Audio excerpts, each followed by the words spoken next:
es el amor sin el futuro? ¿Qué es el futuro sin los sueños? ¿Qué son los sueños sin la música? ¿Qué es la música sin la adolescencia? ¿Qué es la adolescencia sin el cuerpo? ¿Qué es el cuerpo sin la risa? ¿Qué es la risa sin los besos? ¿Qué son los besos sin la madre? ¿Qué es la madre sin los miedos? ¿Qué son los miedos sin la violencia? ¿Qué es la violencia sin la muerte? ¿Qué es la muerte sin el mar? ¿Qué es el mar sin los animales? El adivinador. Los temas de la vida al azar, con testimonios y bibliografía.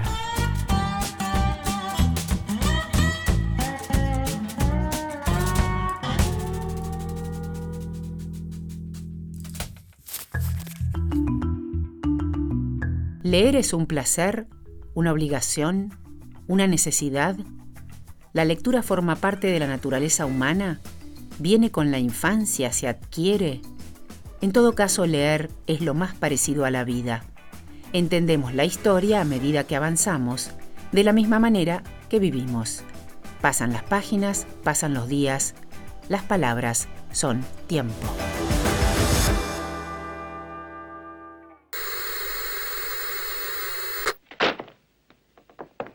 Montag. Lo sabía. Lo sabía. Y aquí está. La existencia de una biblioteca secreta se conocía en las altas esferas, pero no había forma de descubrirla. Solo una vez en mi vida había visto tantos libros juntos. En aquella época yo era un simple aspirante. Ni estaba capacitado para utilizar el lanzallamas. Todo esto es nuestro. Escúcheme. A todo bombero, una vez al menos en su carrera, le tienta saber lo que contienen estos libros. Incluso daría su vida por ello. Bien, pues puede creerme, Montag. No hay nada en ellos. Los libros no dicen nada.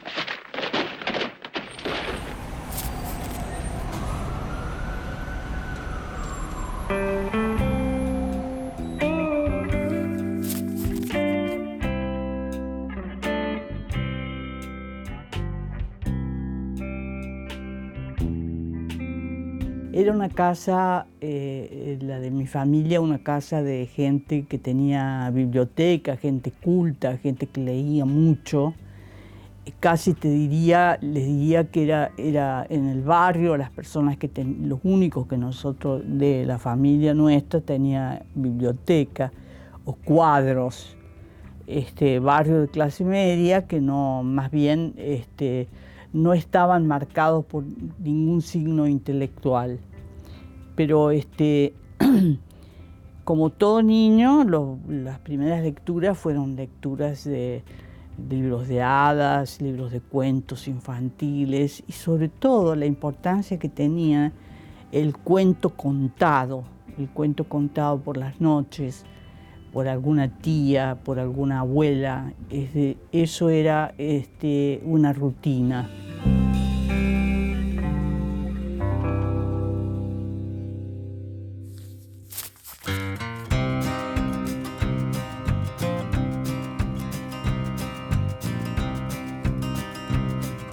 El verbo leer, como el verbo amar y el verbo soñar, no soporta el modo imperativo.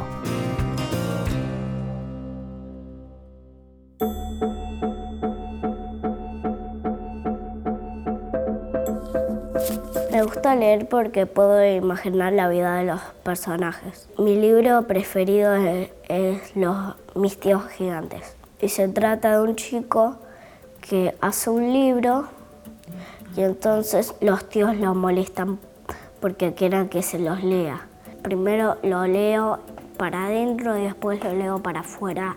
Así sé la historia más rápido porque si no, si lo leo lento es como que me pierdo. Me gusta que me lean antes de dormir porque me hace dormir más rápido. Y una vez no tenía sueño, así que me leyeron como 20 libros.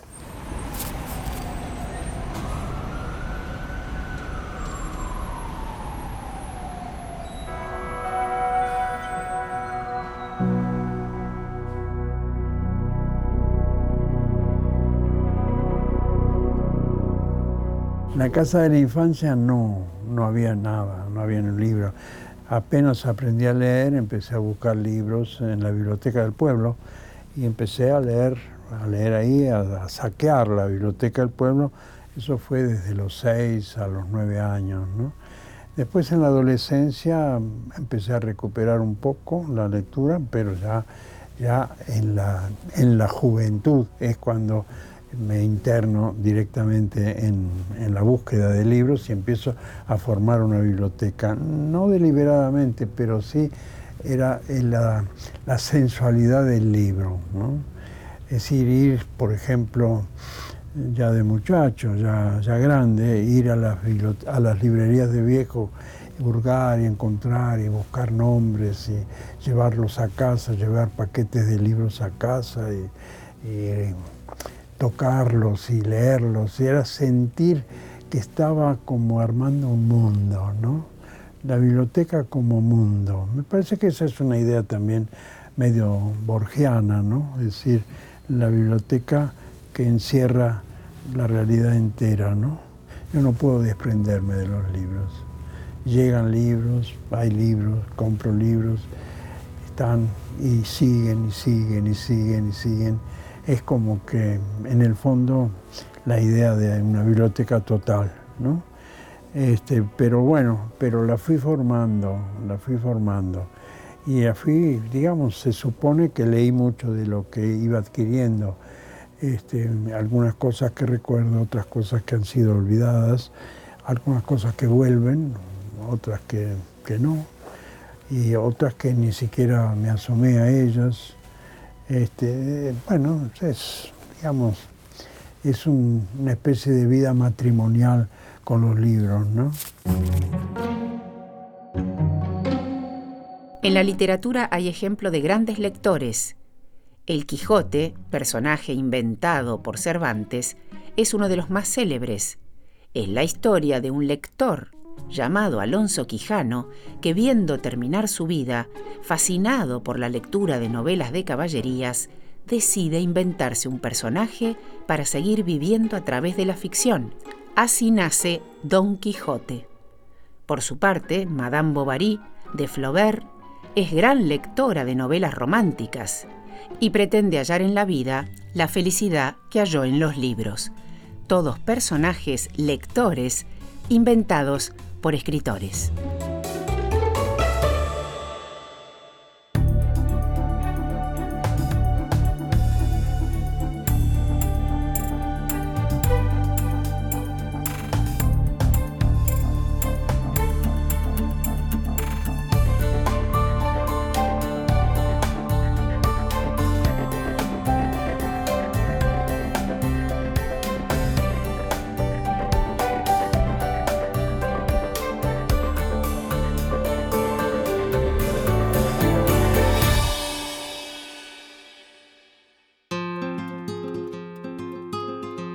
Cuando uno lee, está fuera del mundo, encerrado en ese libro y en lo que ese libro está transmitiendo. Es muy difícil sustraerse del exterior, pero el libro exige una condición de atención extrema, ¿no? Entonces, bueno, sin embargo, yo creo que celebro cuando veo gente en un colectivo leyendo o en un subte. Hay gente que lee en el subte. Y ese amor a la lectura que lleva a leer en los medios de transporte ha creado unas ideas, ha producido unas ideas notables. Por ejemplo, en no sé qué país no te cobran el pasaje si estás leyendo. Bueno, a mí me parece que esas incitaciones es lo que uno querría hacer permanentemente, ¿no? Enseñarlo me parece una ambición muy grande, pero se puede incitar. Se puede incitar, incitación que a veces es recibida y procesada y otras veces es rechazada. Y el contenido, digamos, de esa incitación es que el que no lee se pierde algo. qué se pierde, ¿no? Y se pierde, no se puede definir muy bien en qué consiste la pérdida, pero quien ya ha leído o quien se ha internado en este campo, sí creo que lo entiende. Entiende qué puede ser la pérdida de la lectura, ¿no? De ahí esa especie de, no es un lugar común, pero es una imagen común que leerías en una isla desierta. Pareciera que el libro, aún en una isla desierta, es algo inalienable, algo que no se puede perder. Bueno, ¿en qué sentido uno se pierde algo si no lee? Se pierde una inmersión en una propia capacidad, porque leer, atravesar la lectura, es verificar una propia capacidad de hacerlo en cuanto al tiempo que requiere, al estado físico que exige, pero también supone la verificación de un poder extraordinario que digamos que no se traduce en acciones extraordinarias, pero que sí es realmente extraordinario. Y eso genera una sensación al leer y después de haber leído.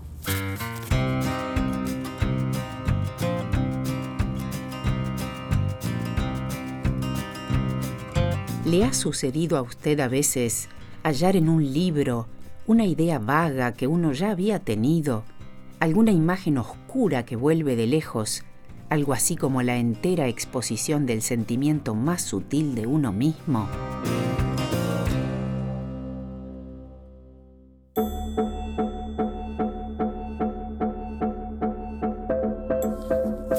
Mi libro preferido es Jerónimo Stilton, En busca de la maravilla perdida. Se trata de como un ratón que hace viajes y hace todo eso nada más para conquistar a una chica que se llama Proboleta. Mi parte preferida es cuando Jerónimo Stilton va a una isla que se llama la isla de las mariposas. Lo que está bueno de leer es que podés saber las cosas que hace el ratoncito, podés saber cómo es su vida y podés entretenerte. A mí en la noche me gusta que me lean como cuentos de aventura, acción y esas cosas que no se sabe lo que va a pasar.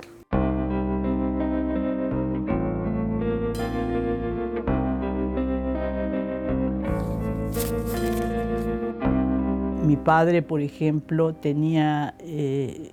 soñaba con tener un lugar a donde ir a leer. Ir a lugares para leer. Eso es un tema muy interesante, ¿no? Que no es simplemente estar quiero ir a este lugar. Una vez él me invitó, por ejemplo, a ir a Villa Allende, en Córdoba, y vamos a pasar una noche, 2 noches. Me dice, vamos a ir a leer. Entonces él se llevó un libro, yo me llevé otro y estuvimos leyendo en ese hotel, un antiguo hotel de Villa Allende, que los otros días yo lo buscaba y no está más. Esa situación tan especial, ¿no?, de reclusión, de aislamiento y la relación con eso que uno lee, que es, yo no sé, que es un privilegio del ser humano, poder entrar a la lectura, ¿no? Es extraordinario, uno no es consciente de todo lo que recibió cuando nos enseñaron a leer, ¿no? La lectura es una manera de escribir lo propio. Por eso es tan importante la lectura de un niño cuando empieza a inventarse su vida. Según Goethe, las lecturas forman el carácter. Para Nabokov, en su famoso test a sus alumnos, lo más importante del lector es su memoria y el sentido artístico. Borges se consideraba antes un lector que un escritor. Ricardo Piglia, autor del Último lector, también prefería serlo. ¿Será que leyendo se llega a alguna parte?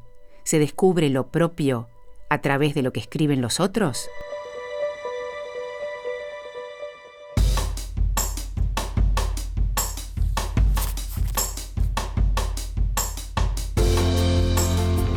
¿Por qué los niños quieren que les cuenten cuentos? Es algo que parece instalado, pero nadie se pregunta por el sentido profundo que tiene eso, ¿no? Si a los niños les interesan los cuentos y después los padres hacen todo lo posible para que olviden eso y se dediquen a otra cosa. Y creo que podrían pensar en estimularlo para que continúe.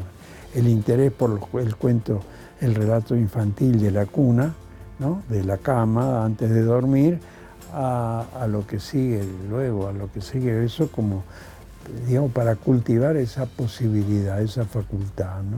En una Semana Santa de vacaciones, no podía salir de vacaciones porque no tenía un centavo como para salir a la vereda de mi casa.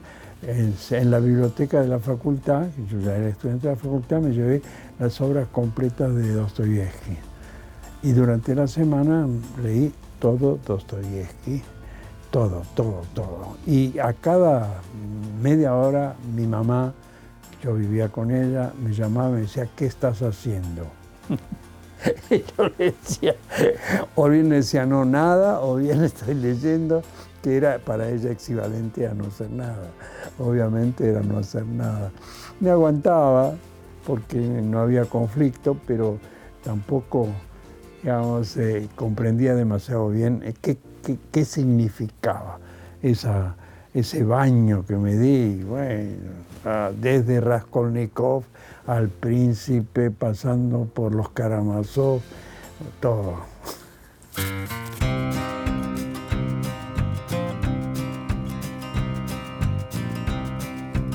Que otros se jacten de las palabras que han escrito.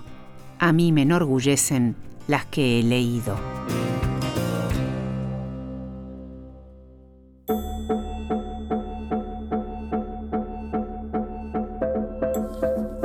Uno de mis libros favoritos, porque tengo un montón, es Caídos del mapa. Se trata de unos chicos que en el primero se ratean de una clase de geografía y son 4 chicos. Me encantan todas las amistades que tienen con los chicos y que son muy fuertes. En realidad el día que aprendí a leer, yo me puse tan feliz que no podía dormir porque no paraba de leer. En realidad leía muy lento, pero no paraba de leer.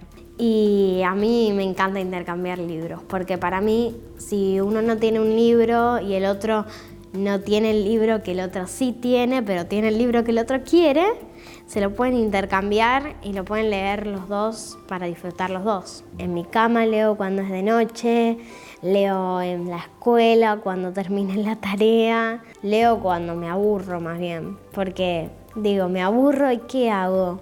Leo.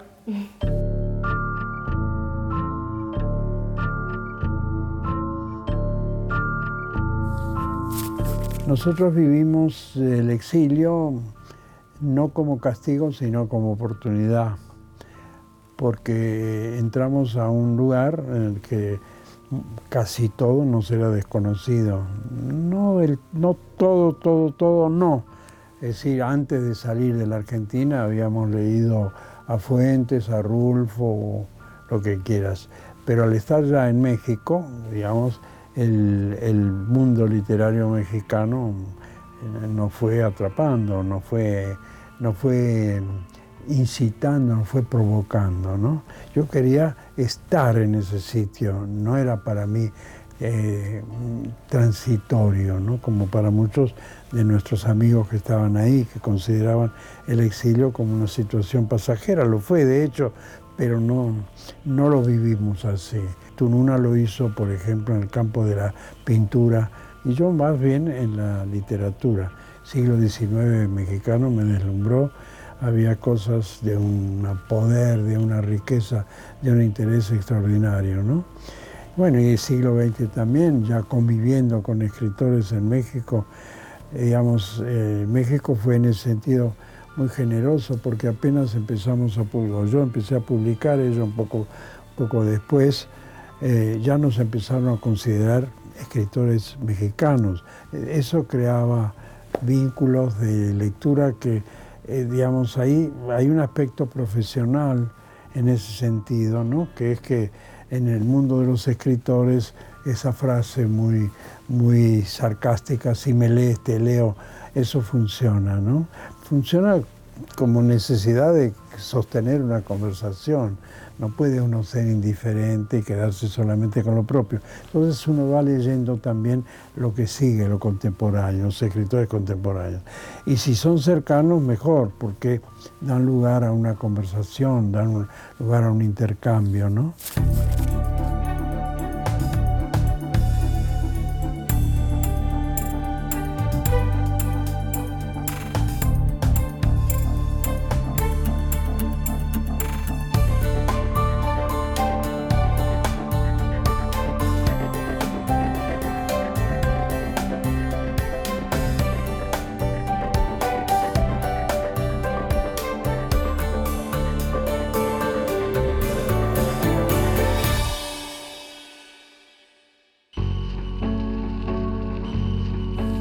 Ese instrumento que es la lectura, que es lo más importante que uno tiene a lo largo de la vida y del tiempo. Es curioso cómo uno no toma conciencia de que es así, que es cotidiano, es a la noche, al acostarse, es al levantarse, es en todo momento está el libro. No sé, en la cocina, mientras yo estoy esperando algo que se haga, estoy leyendo. No he abandonado el hábito de leer mis libros de cocina, que tienen algunos alguna peculiaridad, ¿no? Que son escritos por alguna escritora o cocina de México, cosas que ya en sí tienen un valor literario, ¿no?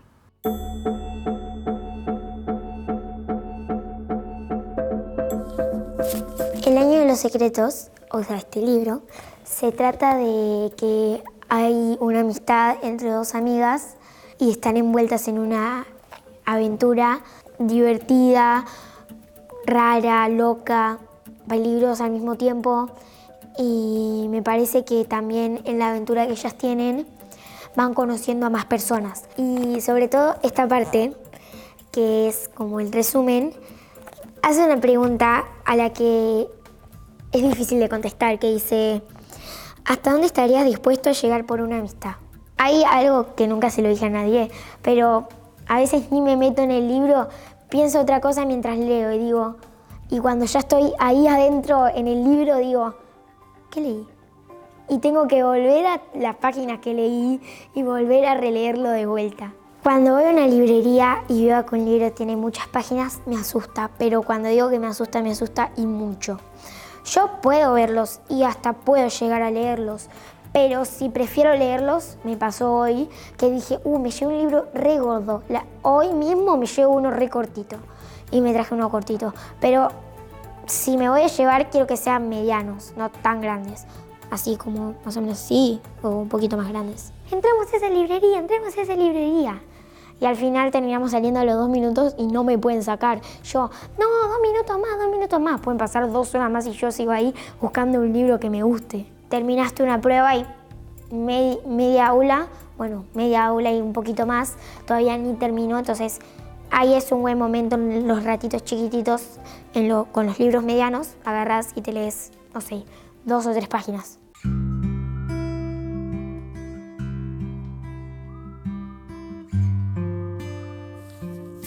Hay que concebir el libro como un objeto que navega. Es decir, el primer paso de la navegación es que la escritura, ¿no? Parece estático, que no hay movimiento, pero inmediatamente una vez, digamos, esa ambigüedad entre movimiento y estática tiene un punto de resolución, sale al exterior. Ahí se mueve, el libro ya se movió, fue a otra parte.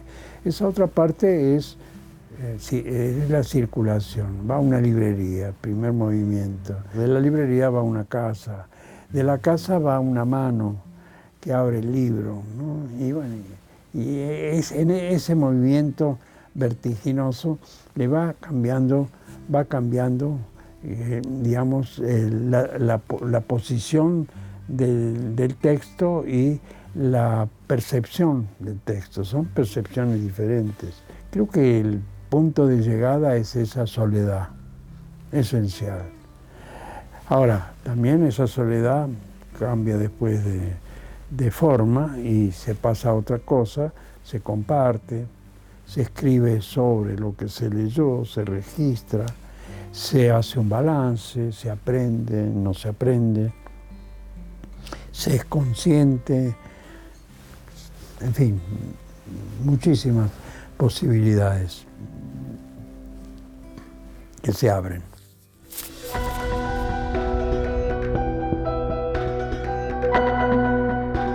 Somos seres de palabras. La lectura también es alimento, y de los buenos, alimento de la libertad.